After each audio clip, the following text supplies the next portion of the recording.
Manifesto do Surrealismo, escrito por André Breton, em 1924.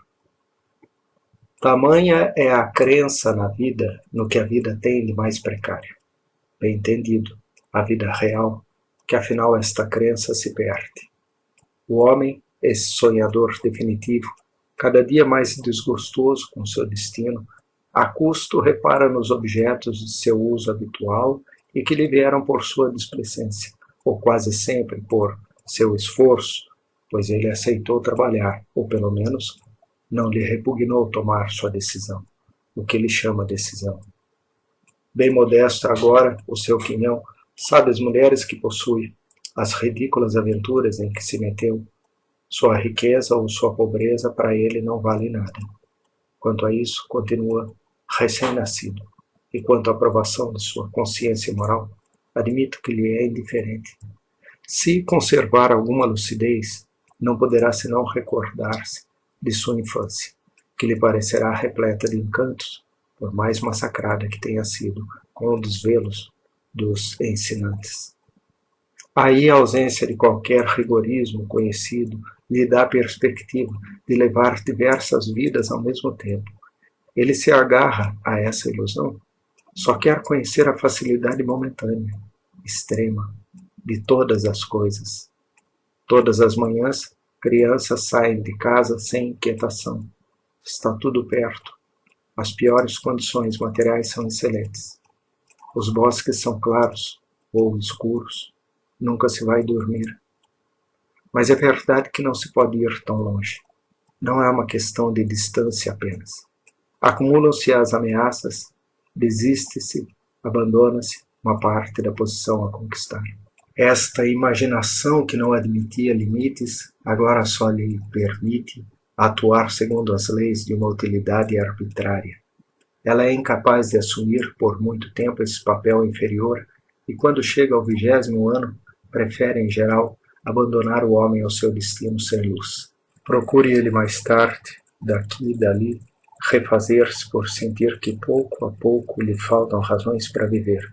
Incapaz como ficou de enfrentar uma situação excepcional, como seja o amor, ele muito dificilmente conseguirá.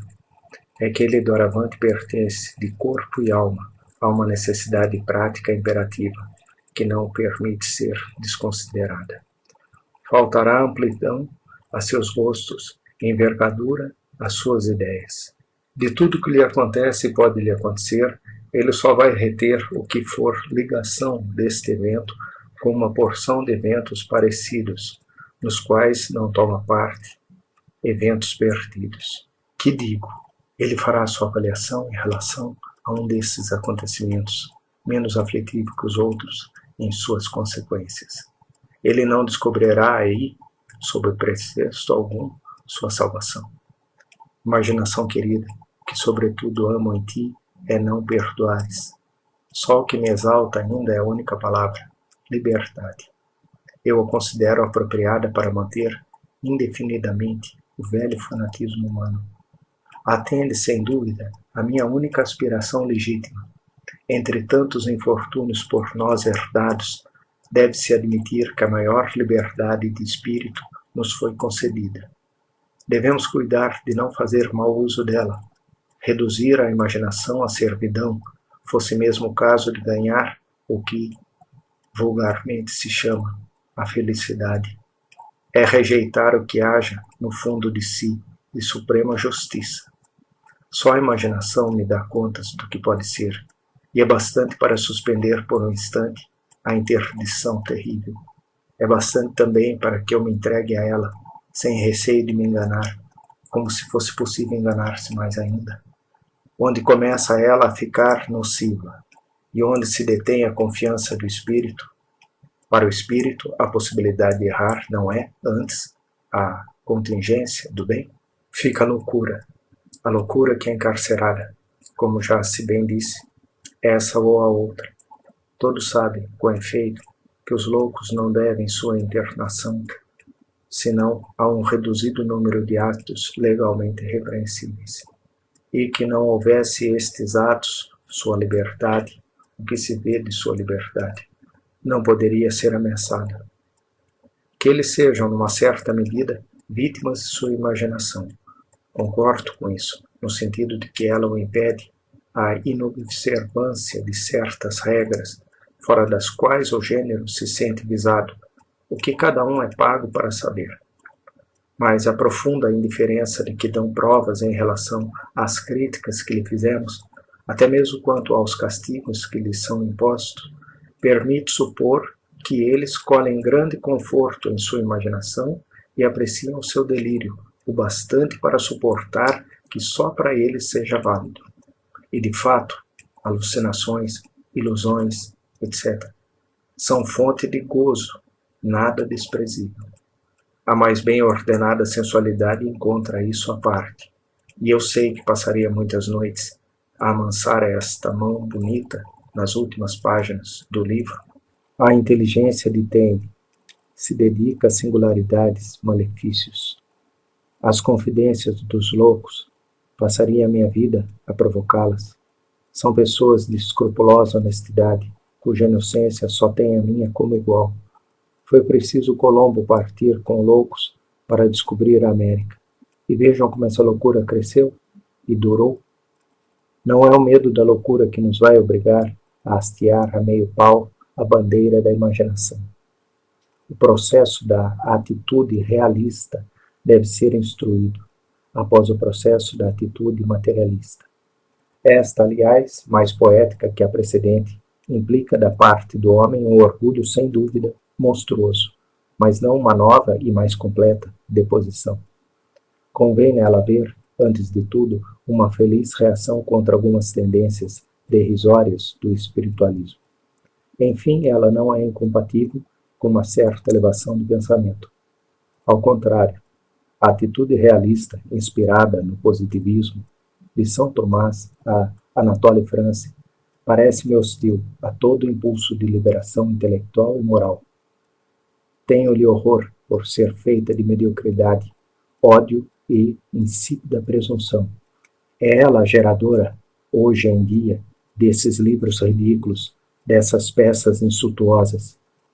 Fortifica-se incessantemente nos jornais e põe em xeque a ciência, a arte, ao aplicar-se em bajular a opinião nos seus critérios mais baixos. A clareza vizinha da tolice, a vida dos cães. Ressente-se com isso a atividade dos melhores espíritos. A lei do menor esforço, afinal, se impõe a eles como aos outros. Consequência divertida deste estado de coisas em literatura é a abundância dos romances. Cada um contribui com sua pequena observação. Por necessidade de depuração, o Sr. Paul Valéry propunha recentemente fazer a antologia do maior número possível de começos de romances cuja insensatez ele muito esperava. Os mais famosos autores seriam chamados a participar. Tal ideia dignificava também Paul Valéry, que, não há muito, a propósito dos romances, me garantia que ele sempre se recusaria a escrever. A marquesa saiu às 5 horas, mas cumpriu ele a sua palavra. Se o escrito de informação pura e simples, de que a frase precipitada é exemplo, tem emprego corrente nos romances, certamente, é por não ir longe a ambição dos autores. O caráter substancial, inutilmente particular, de cada anotação sua, me faz pensar que estão se divertindo, eles, à minha custa. Não me poupam nenhuma hesitação do personagem. Será louro, como se chama? Vamos sair juntos no verão? Outras tantas perguntas resolvidas decisivamente ao acaso. Só me restou o poder discricionário de fechar o livro, o que não deixo de fazer, ainda perto da primeira página. E as descrições, nada se compara ao seu vazio. São superposições de imagens de catálogo.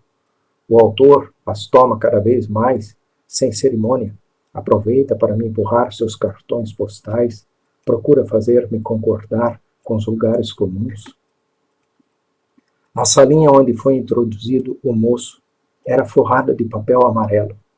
Havia gerânios e cortinas de musselina nas janelas.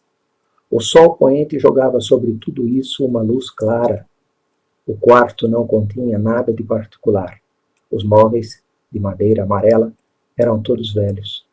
Um sofá com grande encosto inclinado, uma mesa oval diante do sofá, um toucador, com espelho, entre as janelas, cadeiras encostadas às paredes, 2 ou 3 gravuras sem valor, representando moças alemãs com pássaros nas mãos. Eis a que se reduzia a mobília. Dostoiévski, Crime e Castigo.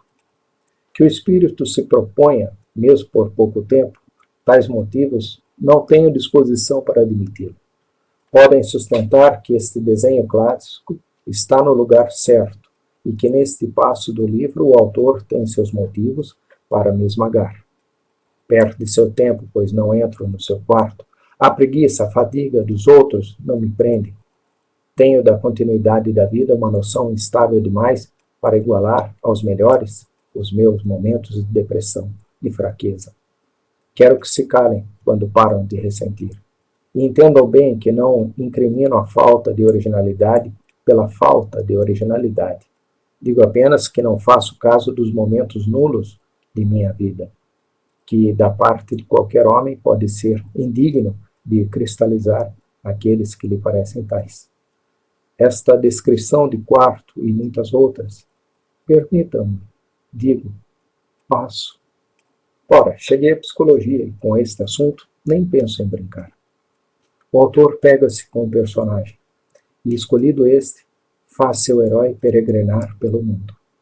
Haja o que houver, este herói, cujas ações são admiravelmente previstas, tem a incumbência de não desmanchar, parecendo, porém, sempre desmanchar os cálculos de que é objeto. As vagas da vida podem parecer arrebatá-lo, rodá-lo, afundá-lo. Ele sempre dependerá desse tipo humano formado. Simples partida de xadrez, da qual me desinteresso mesmo, sendo homem, qualquer um medíocre adversário para mim.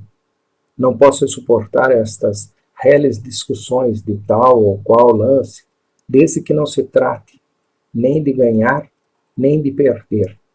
E se o jogo não vale um caracol, se a razão objetiva prejudica terrivelmente, como é o caso, quem nela confia não convirá fazer abstração destas categorias? É tão ampla a diversidade que todos os tons de voz, todos os passos, tosses, assouos, espirros. Se um cacho de uvas não tem 2 sementes iguais, como querem que lhes descreva este bago pelo outro, por todos os outros, que dele faça um bago bom para comer?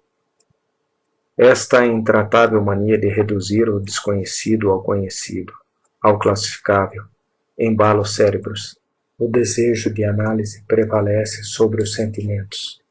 Disso resultam dilatadas exposições cuja força persuasiva reside na sua própria singularidade e que iludem o leitor pelo recurso a um vocabulário abstrato, bastante mal definido. Aliás, se as ideias gerais que a filosofia se propõe até aqui debater marcassem por aí sua incursão definitiva num domínio mais extenso, seria eu o primeiro a me alegrar. Mas, por enquanto, é só afetação.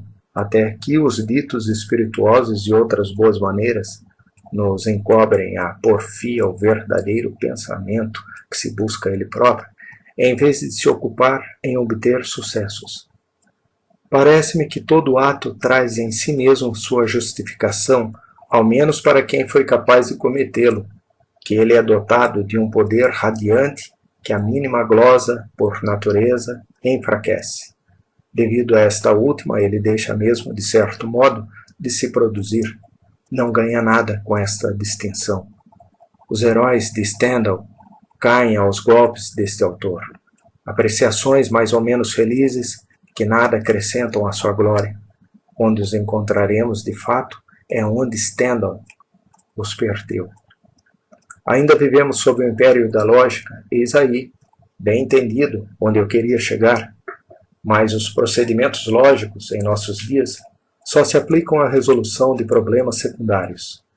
O racionalismo absoluto, que continua em moda, não permite considerar senão fatos dependendo estreitamente de nossa experiência. Os fins lógicos, ao contrário, nos escapam. Inútil acrescentar que à própria experiência foram impostos limites.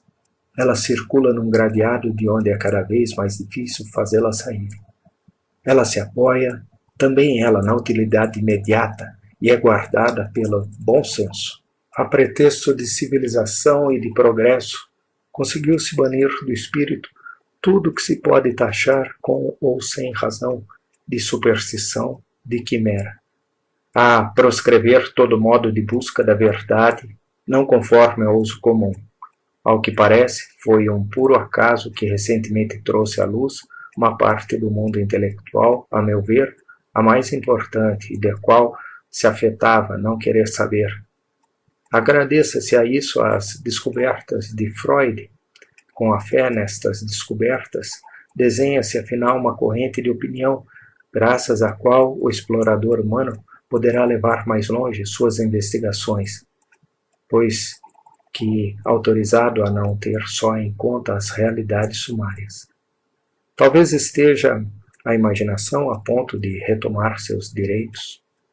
Se as profundezas de nosso espírito escondem estranhas forças, capazes de aumentar as da superfície, ou contra elas lutar vitoriosamente, há todo o interesse em captá-las primeiro, para submetê-las depois, se for o caso, ao controle de nossa razão. Os próprios analistas só têm a ganhar com isso, mas é importante observar que nenhum meio de ordem pode ser também considerado como sendo da alçada dos poetas, tanto como dos sábios, e o seu sucesso não depende das vias mais ou menos caprichosas a serem seguidas. Com justa razão, Freud dirigiu sua crítica para o sonho. É inadmissível, com efeito, que esta parte considerável da atividade psíquica, pois que, ao menos do nascimento à morte do homem, o pensamento não tem solução de continuidade. A soma dos momentos de sonho, do ponto de vista do tempo, a considerar, só o sonho puro, o do sono, não é inferior à soma dos momentos de realidade, digamos apenas dos momentos de vigília. Não tenha recebido a atenção devida. A extrema diferença de atenção, de gravidade, que o observador comum confere aos acontecimentos da vigília e aos do sono é caso que sempre me espantou. É que o homem, quando cessa de dormir, é logo o joguete de sua memória, a qual, no estado normal, deleita-se em lhe retraçar fracamente as circunstâncias do sonho, em privar este de toda consequência atual, e em despedir o único determinante do ponto onde ele julga tê-lo deixado, poucas horas antes, esta esperança firme, este desassossego. Ele tem a ilusão de continuar algo que vale a pena. O sonho fica assim, reduzido a um parêntese, como a noite. E como a noite geralmente também não traz bom conselho. Este singular estado de coisas parece-me conduzir a algumas reflexões. Primeiro, nos limites onde exerce sua ação, supõe-se que a exerce, o sonho, ao que tudo indica, é contínuo e possui traços de organização. A memória arroga-se o direito de nele fazer cortes, de não levar em conta as transições e de nos apresentar antes uma série de sonhos do o sonho. Assim também, cada instante, só temos das realidades uma figuração distinta, cuja coordenação é questão de vontade. Importa notar que nada nos permite induzir a uma maior dissipação dos elementos constitutivos do sonho. Lamento falar disso segundo uma forma que exclui o sonho, em princípio. Quando virão os lógicos, os filósofos adormecidos? Eu gostaria de dormir para poder me entregar aos dormidores, como me entrego aos que leem, olhos bem abertos, para cessar de fazer prevalecer nessa matéria o ritmo consciente de meu pensamento. Meu sonho desta última noite talvez prossiga o da noite precedente e seja prosseguido na próxima noite, com louvável rigor.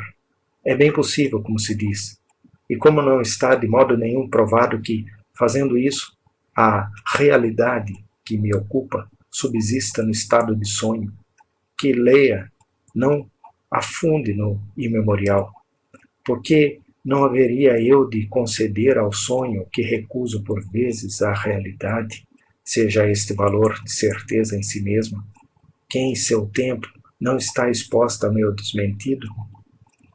Por que não haveria eu de esperar do indício do sonho mais do que espero de um grau de consciência cada dia mais elevado?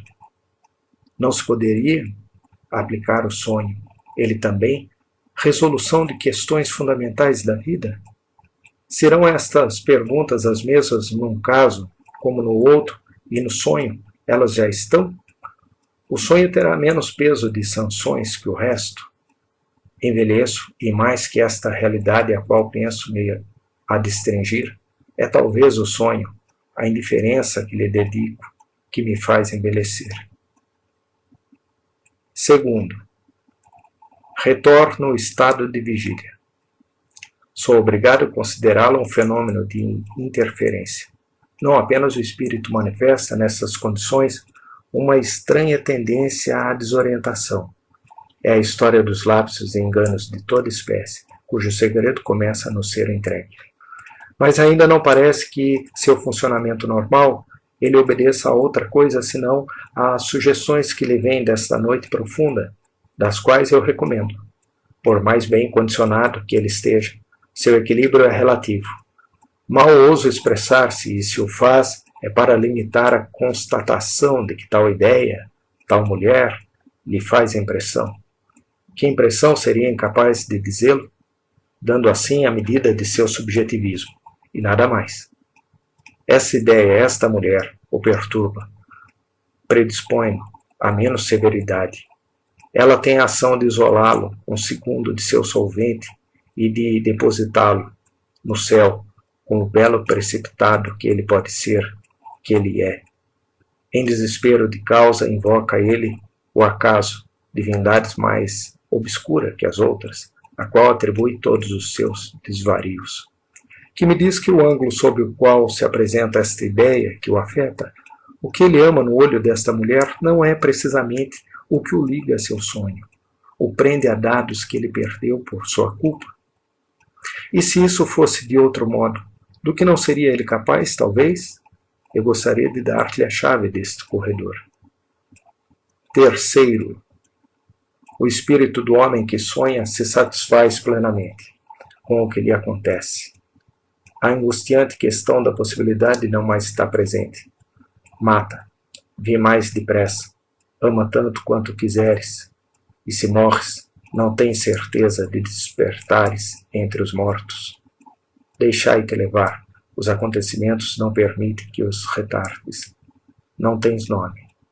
É inapreciável a facilidade de tudo.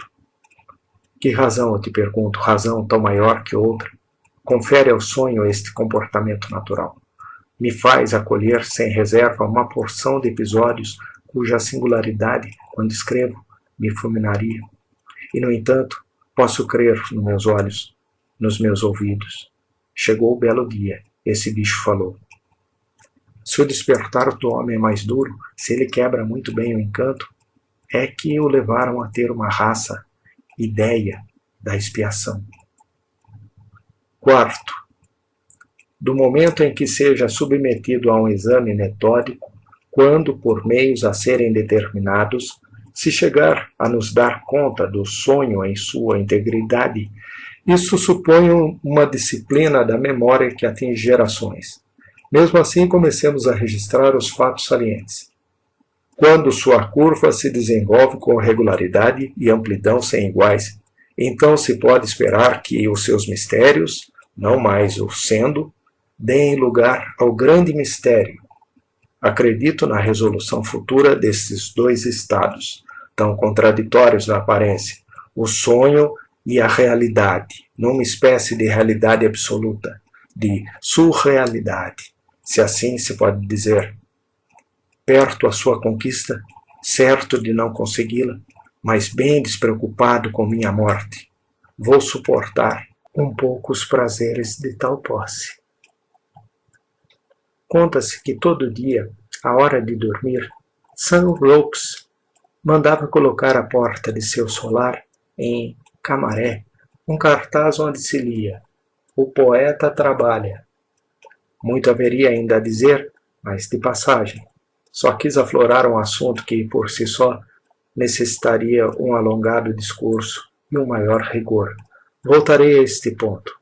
Desta vez minha intenção era dizer a verdade sobre o ódio ao maravilhoso, que graça em certos homens, deste ridículo no qual querem fazer cair. Falando claro, o maravilhoso é sempre belo. Qualquer maravilhoso é belo. Só mesmo o maravilhoso é belo. No domínio literário, só o maravilhoso é capaz de fecundar obras dependentes de um gênero inferior, como o romance, e de modo geral de tudo que participa da anedota. Uma prova admirável é O Monge de Lewis. O sopro do maravilhoso o anima por inteiro. Bem antes de o autor ter libertado seus principais personagens de qualquer coerção temporal, já se percebe que estão prontos para agir com altivez sem precedente. Esta paixão da eternidade, que os exalta sem cessar, confere inesquecíveis acentos a seu tormento e ao meu. Entendo que este livro só exalta, do começo ao fim, e da forma mais pura do mundo, aquilo que do espírito aspira a deixar o chão e que, despojado de uma parte insignificante de sua afabulação romanesca, à moda do tempo, constituiu um modelo de justeza, de inocente grandiosidade. Parece-me que não se fez melhor, e a personagem, de Matilde, em particular, é a criação mais comovente que se possa pôr ao ativo deste modo figurado em literatura. É menos um personagem que uma contínua tentação. E se um personagem não é uma tentação, o que é? Tentação extrema aquela. O nada é impossível a quem sabe ousar. Dá em O Monge toda a sua convincente medida. As aparições aí têm um papel lógico, pois que o espírito crítico não se apodera delas para contestá-las. Também o castigo de Ambrósio é tratado de maneira legítima, pois é finalmente aceito pelo espírito crítico como desenlace natural. Pode parecer arbitrário que eu proponha este modelo quando se trata do maravilhoso, do qual as literaturas no norte e as literaturas orientais tiraram subsídios e mais subsídios, sem falar das literaturas propriamente religiosas de toda parte. É que a maior parte dos exemplos que estas literaturas poderiam me fornecer estão eivadas de puerilidade, pela boa razão de serem dirigidas às crianças. Cedo elas são cortadas do maravilhoso, e mais tarde não guardaram suficiente virgindade de espírito para sentirem extremo prazer com pele de asno. Por mais encantadores que sejam, o homem julgaria decair ao se nutrir de contos de fadas. E concordo que esses não são todos de sua idade. O tecido de adoráveis inverossimilhanças requer mais finura à medida que se avança, e ainda se está à espera destas espécies de aranhas. Mas as faculdades não mudam radicalmente. O medo, a atração do insólito, as chances, o gosto do luxo são molas às quais não se apela em vão. Há contos a escrever para adultos, contos de fada, quase. O maravilhoso não é o mesmo em todas as épocas. Participa obscuramente de uma classe de revelação geral de que só nos chega o detalhe. São as ruínas românticas, o manequim moderno ou qualquer outro símbolo próprio a comover a sensibilidade humana por algum tempo. Nestes quadros que nos fazem sorrir, no entanto, sempre se pinta a inquietação humana, e é por isso que os levo a sério, que os julgo inseparáveis de algumas produções geniais, as quais, mais que as outras, estão dolorosamente impregnadas dessa inquietação. São os patíbulos de Villon, as gregas de Racine, os divãs de Baudelaire, coincidem com o eclipse do gosto que sou feito para suportar. Eu que tenho do gosto a ideia de um grande defeito, no mau gosto de minha época, procuro ir mais longe que os outros. Para mim, se eu tivesse vivido em 1820, Para mim, a freira sangrenta. A mim, não poupar este sorrateiro banal de Simelous, que fala o periódico, Cuisin, a mim, percorrer em metáforas, como ele diz, todas as fases do disco prateado. Por hoje penso num castelo, cuja metade não está obrigatoriamente em ruína. Este cabelo me pertence, eu o vejo num sítio agreste, não longe de Paris. Suas dependências não acabam mais e, quanto ao interior, foi terrivelmente restaurado, de modo a nada deixar a desejar em matéria de conforto. Junto à porta, encoberta pela sombra das árvores, estão os automóveis estacionados. Alguns de meus amigos aí estão, em permanência. Eis o Luiz Aragon que parte. Ele só tem tempo para cumprimentar-nos. Felipe Soupou se levanta com as estrelas. Paul Eluard, nosso grande Eluard, ainda não voltou.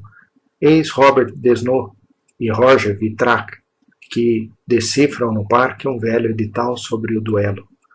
George Aurec, Jean Paulhan, Max Maurice, que rema tão bem, Benjamin Perret, em suas equações de pássaros, e Joseph Deltel, e Jean Carrive, e George Limbaud.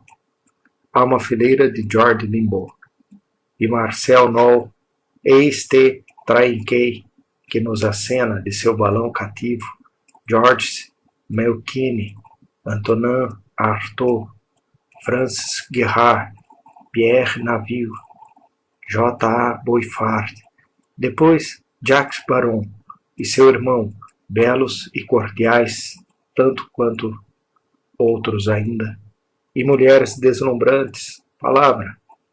Esses jovens não podem se recusar nada. Seus desejos são para a riqueza ordens. Franz Picabia vem nos visitar e na semana passada recebeu-se na galeria dos espelhos um tal Marcel Duchamp, que ainda não se conhecia. Picasso caça aí por perto.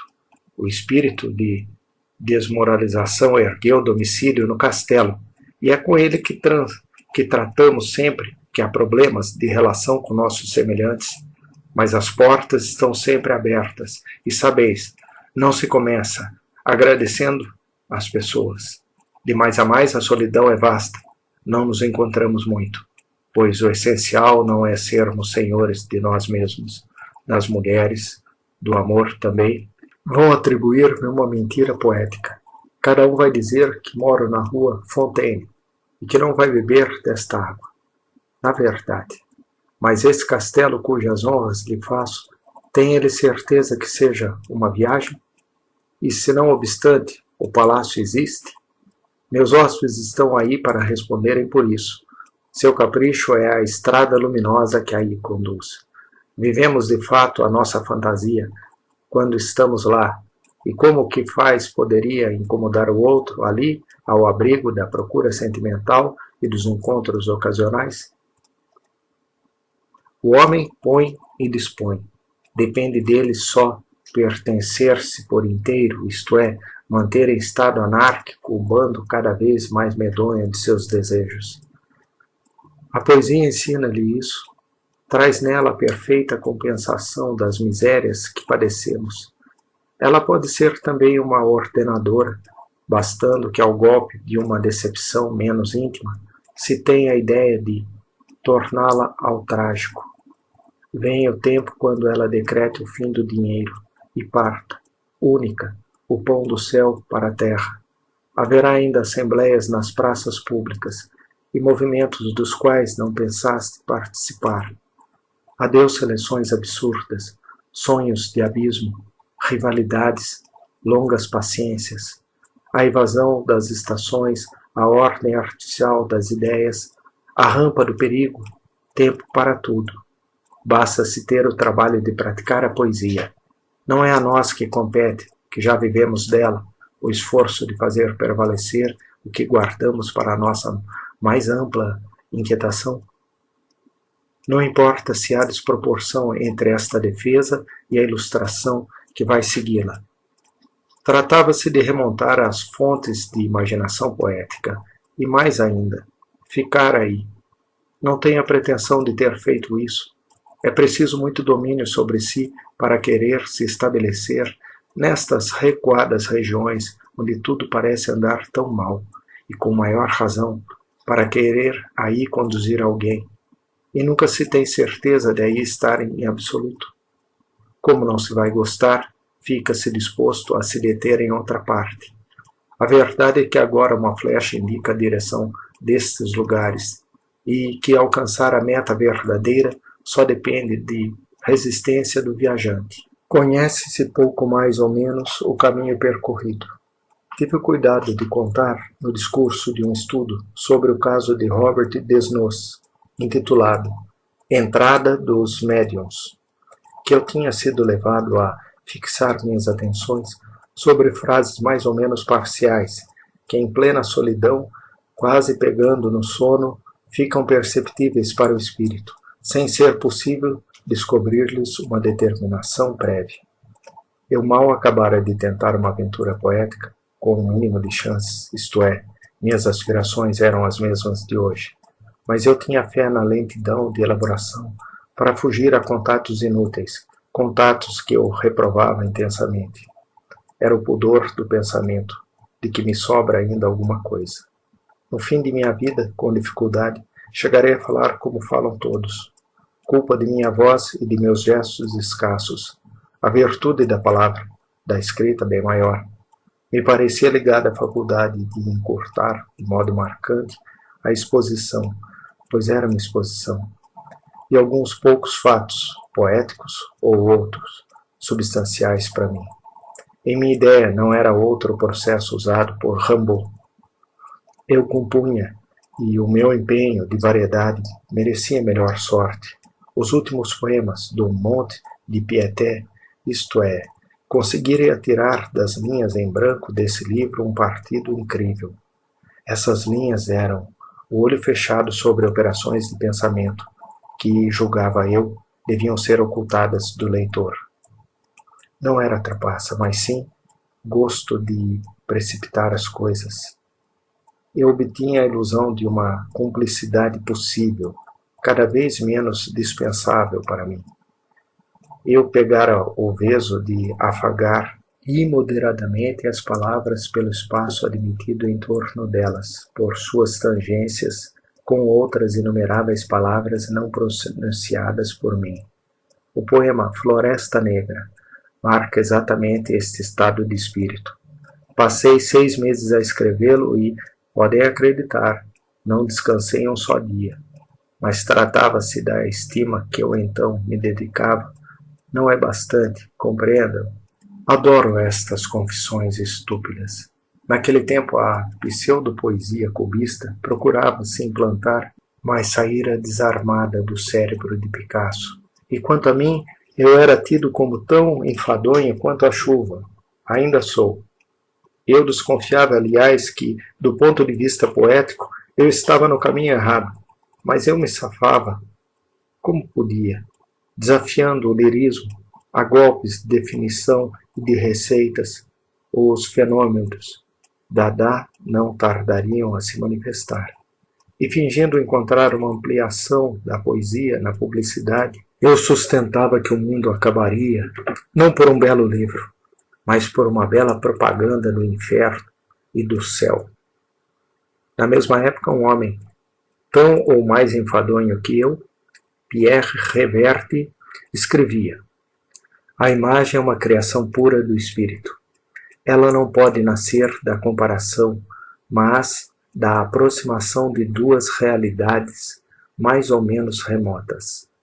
Quanto mais longínquas e justas forem as afinidades de duas realidades próximas, tanto mais forte será a imagem, mais poder emotivo e realidade poética ela possuirá, etc. Estas palavras, se bem que sibilinas para os profanos, eram indicadores muito fortes, e sobre elas meditei longamente. Mas a imagem era fugidia. A estética de Reverde, estética toda a posteriori, fazia-me tomar os efeitos pelas causas. Entre mentes fui obrigado a renunciar definitivamente a meu ponto de vista. Certa noite, então, antes de adormecer, percebi nitidamente, articulada a ponto de ser impossível mudar-lhe uma palavra, mas bem separada do ruído de qualquer voz, uma frase bem bizarra que me alcançava, sem trazer indício dos acontecimentos aos quais, segundo o testemunho de minha consciência, eu estava preso nessa ocasião. Frase que me pareceu insistente, frase, se posso ousar, que batia na vidraça. Rapidamente tive a sua noção, e já me dispunha a passar adiante quando o seu caráter orgânico me reteve. Na verdade, esta frase me espantava. Infelizmente não a guardei até hoje. Era algo como há um homem cortado em dois pela janela. Mas não poderia haver ambiguidade, acompanhada como estava pela fraca representação visual de um homem andando e seccionado a meia altura por uma janela perpendicular ao eixo de seu corpo. Fora de dúvida, era a simples apromação no espaço de um homem debruçado à janela. Mas essa janela, tendo seguido o deslocamento do homem, vi que se tratava de uma imagem de tipo bastante raro e logo pensei em incorporá-la ao meu material de construção poética. Assim que lhe concedi este crédito, ela deu lugar a uma sucessão quase ininterrupta de frases que não me surpreenderam menos e me deixaram sob a impressão de uma tal gratuidade que me pareceu ilusório, o império que até então eu mantinha sobre mim mesmo. E só pensei então em liquidar a interminável disputa travada em mim. Knut Hamsun põe na dependência da fome esse tipo de revelação que me assaltou. E talvez não esteja ele errado. O fato é que nessa época eu não comia todos os dias. Com toda certeza são de fato as mesmas manifestações que ele relata nesses termos. No dia seguinte acordei cedo. Estava ainda escuro. Meus olhos estavam abertos, fazia tempo, quando ouvi o relógio do apartamento inferior bater 5 horas. Quis novamente dormir, mas não consegui. Eu estava completamente desperto e 1000 coisas baralhavam na minha cabeça. De repente me vieram uns bons trechos, próprios para a utilização num esboço, num folhetim. Subitamente, por acaso, achei frases muito bonitas, frases como jamais escreverei. Eu as repetia lentamente, palavra por palavra. Eram excelentes. E vinham mais outras. Levantei-me e peguei o lápis e papel na mesa atrás de minha cama. É como se eu tivesse rompido uma veia. Uma palavra seguia a outra. Colocava-se em seu lugar. Surgiam as réplicas. Em meu cérebro eu gozava profundamente.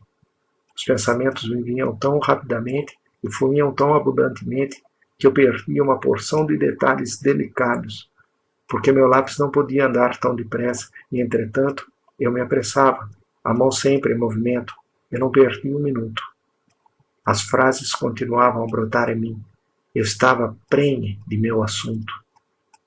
Apollinaire afirmava que os primeiros quadros de Chirico haviam sido pintados sob a influência de distúrbios senestésicos e enxaquecas alcoólicas. Tão ocupado estava eu com Freud nessa época e familiarizado com os seus métodos de exame que eu tivera alguma ocasião de praticar em doentes durante a guerra, que decidi obter de mim o que se procura obter deles, a saber, um monólogo de fluência tão rápida quanto possível, sobre o qual o espírito crítico do sujeito não imita nenhum julgamento, que não seja, portanto, embaraçado com nenhuma reticência e que seja tão exatamente quanto possível o pensamento falado. Parecia-me ainda, me parece, a maneira como me chegara a frase do homem seccionado o comprovava, que a velocidade do pensamento não é superior à da palavra e que ele não desafia forçadamente a língua, nem mesmo a caneta que corre. Foi com estas disposições que Philippe Soupault, a quem eu comunicara estas primeiras conclusões, eu começamos a escrevinhar, pouco nos importando com o que pudesse suceder literariamente. A facilidade de realização fez o resto. No fim do primeiro dia podíamos ler umas 50 páginas obtidas por este meio e começar a comparação de nossos resultados. No conjunto, os de Sopot e os meus mostravam notável analogia, mesmo vício de construção, falhas similares, mas também de cada lado a ilusão de um estro maravilhoso. Muita emoção, escolha considerável de imagens de uma tal qualidade que não teríamos sido capazes de preparar uma só delas. Mesmo com muito empenho, um pitoresco muito especial, e de um lado e de outro, alguma proposição de pungente burlesco. As únicas diferenças entre nossos dois textos me pareceram corresponder essencialmente a nossos temperamentos recíprocos. O de Sopot, menos estático que o meu. E se ele me permite esta leve crítica ao fato de ter ele cometido o erro de distribuir ao alto de certas páginas, e sem dúvida por espírito de mistificação, algumas palavras à guisa de títulos. Em compensação, devo-lhe a justiça de dizer que ele se opôs sempre, com toda a energia, a qualquer retoque, a mínima correção ao curso de toda passagem desse gênero, que me parecia até descabida. Tinha ele toda a razão nisso. É com efeito muito difícil apreciar em seu justo valor os diversos elementos presentes. Diga-se mesmo, é impossível apreciá-los numa primeira leitura. A vós que escreveis, estes elementos, na aparência, vos são tão estranhos quanto outro qualquer, e naturalmente desconfiais. Falando poeticamente, eles se reconhecem sobretudo por um alto grau da absurdidade imediata, sendo próprio desta absurdidade, num exame mais aprofundado, dar lugar a tudo que há de admissível, de legítimo no mundo. A divulgação de certo número de propriedades e de fatos não menos objetivos, em suma, que os outros. Em homenagem a Guillaume Apollinaire, que morrera há pouco e que por diversas vezes nos parecia ter obedecido a um arrebatamento desse gênero, sem entretanto ter aí sacrificado medíocres meios literários. Sopot e eu designamos com o nome de surrealismo, o novo modo de expressão pura, agora à nossa disposição e com o qual estávamos impacientes para beneficiar nossos amigos. Creio não ser mais necessário, hoje, repisar esta palavra, e que a acepção em que a tomamos acabou por prevalecer sobre a acepção apolinariana. Ainda com maior razão poderíamos ter-nos apossado da palavra supernaturalismo, empregada por Gerhard de Nerval na dedicatória de Phyllis de Faux. Com efeito, parece que Nerval possui as 1000 maravilhas, o espírito ao qual recorremos. Enquanto Apollinaire não possuía senão a letra, ainda imperfeita, do surrealismo, tendo sido incapaz de lhe traçar um esboço teórico que vale a pena. Eis 2 frases de Nerval que, acerca disso, me parecem bem significativas. Vou explicar-lhe, meu caro Dumas, o fenômeno que você citou acima. Como você sabe, há certos contistas que não podem inventar sem se identificarem aos personagens de sua imaginação. Você sabe com que convicção nosso velho amigo Nodier narrava como ele tivera a desgraça de ser guilhotinado na época da Revolução. Ficava-se de tal modo persuadido que se ficava querendo saber como ele conseguira recolocar sua cabeça. E já que você teve a imprudência de citar um soneto composto nesse estado de devaneio onírico supernaturalista, como diriam os alemães, vai ouvi-los todos. Não são nada mais obscuros do que a metafísica de Hegel ou as memoráveis de Swedenborg, e perderiam encanto se fossem explicados. Se a coisa fosse possível, conceda-me, ao menos, o mérito da expressão.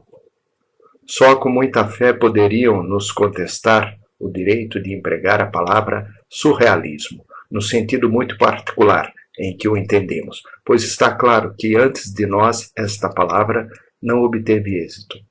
Defino-a, pois, uma vez por todas. Surrealismo. S.M.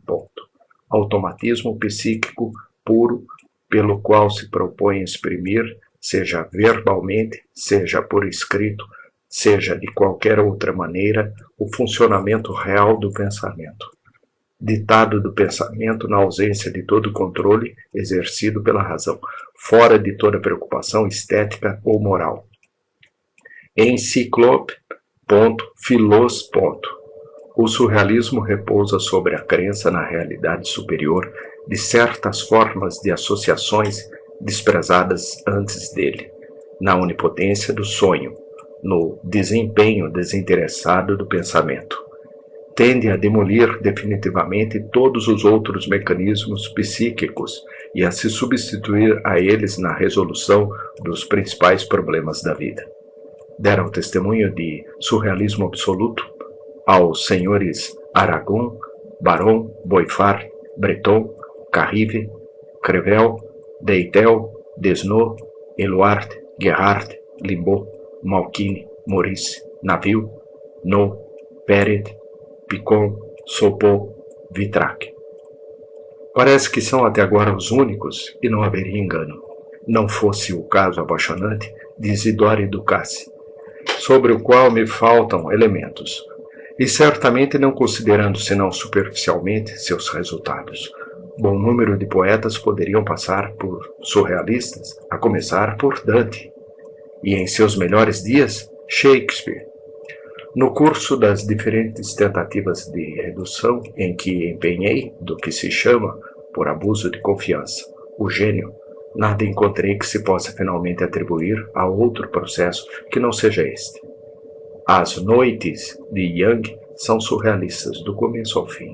Infelizmente é um padre que fala, mau padre, sem dúvida, mas padre. Sweet é surrealista na maldade. Sade é surrealista no sadismo. Chateaubriand é surrealista no exotismo.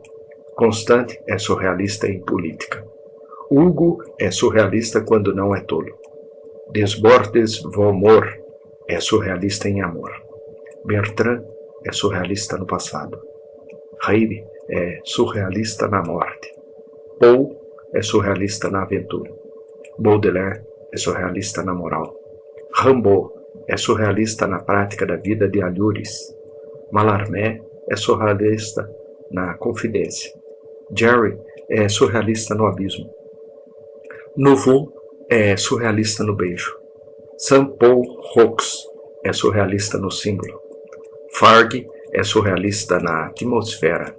Vaquet é surrealista em mim. Havard é surrealista em sua casa.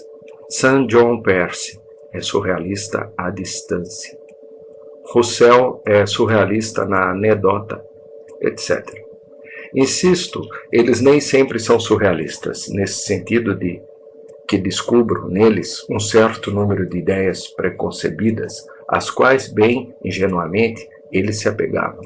Apegavam porque ainda não tinham ouvido a voz surrealista, a que continua a pregar à véspera da morte e acima das tempestades, porque não queriam servir somente para orquestrar a maravilha partitura. Eram instrumentos soberbos demais e por isso nem sempre produziam som harmonioso. Nós, porém, que não nos dedicamos a nenhum trabalho de filtração, que nos fizemos em nossas obras os surdos receptáculos de tantos ecos, modestos aparelhos registradores que não se hipnotizam com o desenho traçado, talvez sirvamos uma causa mais nobre. Assim, devolvemos com probidade o talento que nos atribuem. Fale-me do talento deste metro de plantina, deste espelho, desta porta e do céu, se quiserem. Não temos talento, perguntem a Philippe Sopot. As manufaturas anatômicas e as habitações baratas destruindo as mais importantes cidades. A Roger Vitrac. Recém invocara eu o mármore almirante. A mesa de mármore era um tribunal instalado no Palácio de Justiça em Paris. realizando suas sessões numa imensa mesa de mármore que lhe deu o nome. Era de sua alçada o julgamento de militares, e sua jurisdição tinha 3 divisões: o almirante, as florestas e águas, e a área do condestável. Quando este virou nos calcanhares como um cavalo que se empina diante da estrela polar, e me indicou no plano de seu chapéu de corne uma região onde eu devia passar a minha vida. A Paul Eluard. Conto uma história bem conhecida. Releio um poema célebre. Estou apoiado a um muro, orelhas verdejantes, lábios calcinados. A Max Maurice. O urso das cavernas e sua companhia de quimia. O volante e seu valete no vento. O grão-chanceler com sua mulher. O espantalho e seu amigo alho. A fagulha com agulha. O carniceiro e o seu irmão carnaval. O varredor com o seu tapa-olho. O Mississippi e seu sapo. O coral e o colar. O milagre e seu santo, por favor, desapareçam da superfície do mar. A Joseph Deauteuil. Ai de mim, creio na virtude das aves, e basta uma pena para me matar de rir. A Luís Aragon.